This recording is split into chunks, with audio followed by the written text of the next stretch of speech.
पुण्यातील हिंजवडीमध्ये 11 ऑगस्टला आपल्या आईसोबत 11 वर्षीय तरुणी ही गणपती बुक करण्यासाठी चाललेली होती आणि या दरम्यान ती रस्त्यावरून जात असताना तिचा सिमेंट मिक्सर खाली येऊन दुर्दैवी मृत्यू जो आहे तो झालेला होता।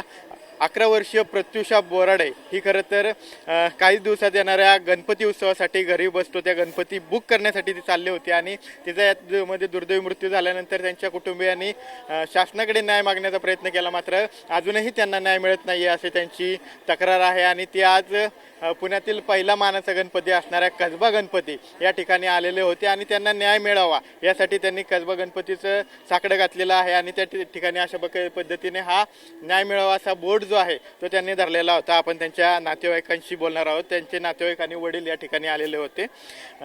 तुमच्या मुलीचा 11 तारखेला मृत्यू झाला, सिमेंट मिक्सर खाली ती गेली होती, मात्र ते आता सरकार त्याच्यावर कारवाई करत नाही, पोलीस प्रशासन कारवाई करत नाही असं तुमचा आरोप आहे, काय नक्की आहे? नक्की असं झालं की मुलीचा जेव्हा मृत्यू झाला तो मृत्यू नसूल हा झालेला सरकार प्रशासन आणि बिल्डर माफिया यांनी केलेला खून आहे।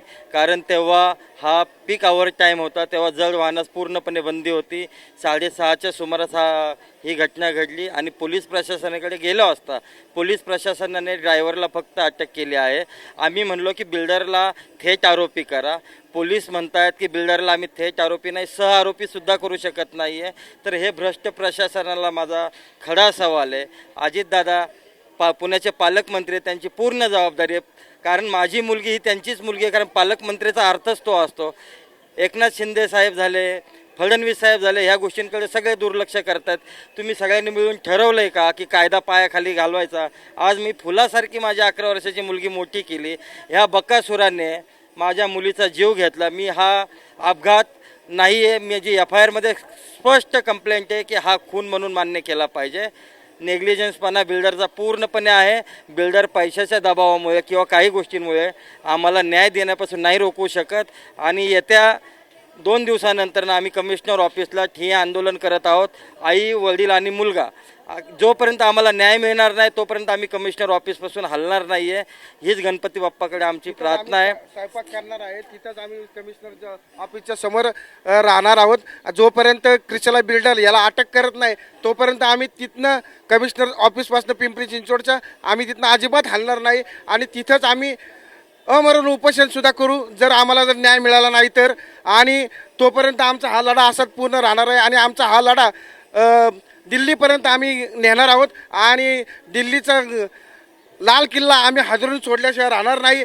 आणि आमचा आवाज हा नरेंद्र मोदी जे आपल्या भारताचे पंतप्रधान आहेत त्यांनी रोडसाठी जे काही अनुदान दिलेलं आहे, जे रस्त्यासाठी जे केलेलं आहे, पण हे रस्ते सर्व ठिकाणी खड्ड्यांनी भरलेले आहेत। खड्ड्याचे 4-4 वाढदिवस होतात, एका वर्षात 4-4 वेळा खड्ड्याचे वाढदिवस केले जातात। आणि हा सर्व जो आंधळा कारभार आहे, हा आंधळे सरकार, भ्रष्ट सरकार आणि आम्हाला हा न्याय मिळत नाही आहे। त्याच्यामुळं आमचा हा जो लढा आहे हा आमचा लढा आम्ही पूर्ण भारतभर चालवणार आहोत आणि जड वाहनांना पूर्णपणे बंदी घालणार आहोत, जेणेकरून कुठल्याही लहान मुलाचा कुटुंबातील जीवांचा कोणाचाही जीव जावा नाही असे आम्ही त्यासाठी आमचा हा लढा आहे।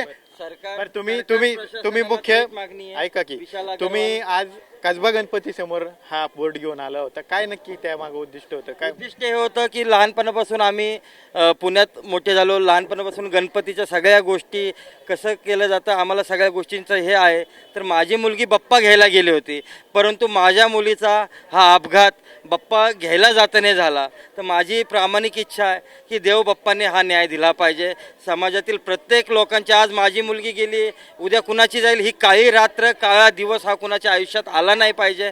म्हणून माझी प्रामाणिक भावना आहे की सरकार प्रशासनाने यांना न्याय दिला पाहिजे। क्रिशाला डेव्हलपरचा विशाल अग्रवाल, आकाश अग्रवाल आणि सागर अग्रवाल यांना तातडीने अटक केली पाहिजे। पोलीस प्रशासन त्यांना पाठीस का घालतं हा माझा थेट सवाल आहे प्रशासनाला। पोलीस प्रशासन पाठीशी घालतंय आरोपींना असा यांचा आरोप आहे आणि आम्हाला न्याय मिळाला पाहिजे अशी मागणी जी आहे ती त्यांचे नातेवाईक करतात। आपण या ठिकाणी पाहिलं तर तिला सपोर्ट मिळावा यासाठी या ठिकाणी इंस्टाग्रामवर अशा पद्धतीनं कॅम्पेन सुद्धा राबवण्यात येते। आपण विचारणार होतो तुम्ही तिचे नातेवाईक आहात, कशा प्रकारे कॅम्पेन काय ते म्हणतो? यामागे एकच कारण आहे की गणपतीमध्ये माझी मुलगी गणपती बुक करण्यासाठी निघाली होती पण या भ्रष्ट प्रशासनामुळे ती तिथं जाऊ शकली नाही, अपघात झाला. लोकमान्य टिळकांनी जे समाज प्रबोधनासाठी गणपती उत्सव जो चालू केला होता, त्याप्रमाणे आपण समाजाला हे समजलं पाहिजे की हे प्रशासन कसं सामान्य माणसाचा जीव घेतंय, सामान्य माणसाला ट्रक खाली चिरडतंय. आज माझी मुलगी गेली, उद्या दुसऱ्या कोणाची जाऊ नये या गोष्टींसाठी ही संपूर्ण मोहीम चालू आहे. मोहीम नाही म्हणता येणार, आमचं आंदोलन म्हणता येईल. आम्हाला जर नाही मिळाला तर आम्ही प्रशासनाविरुद्ध पूर्ण आम्ही कमिशनर ऑफिसला जाऊन आम्ही तिथे ठिय्या आंदोलन करणार आहोत. तर या संपूर्ण लढ्यामध्ये त्यांच्या नातेवाईकांसोबत तिची छोटी बहीण जी आहे ती सुद्धा सहभागी झालेली आहे. आपण तिला विचारणार आहोत, काय दिदीची काय मागणी आहे तुझी?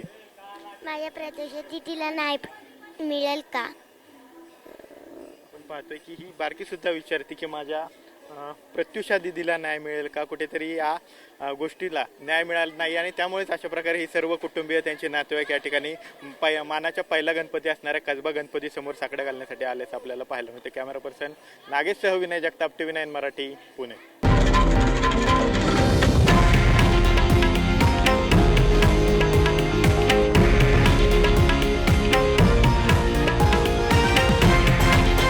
हे आहे देशातील नंबर 1 न्यूज नेटवर्क आणि आपण पाहत आहात TV9 मराठी, एकमेव.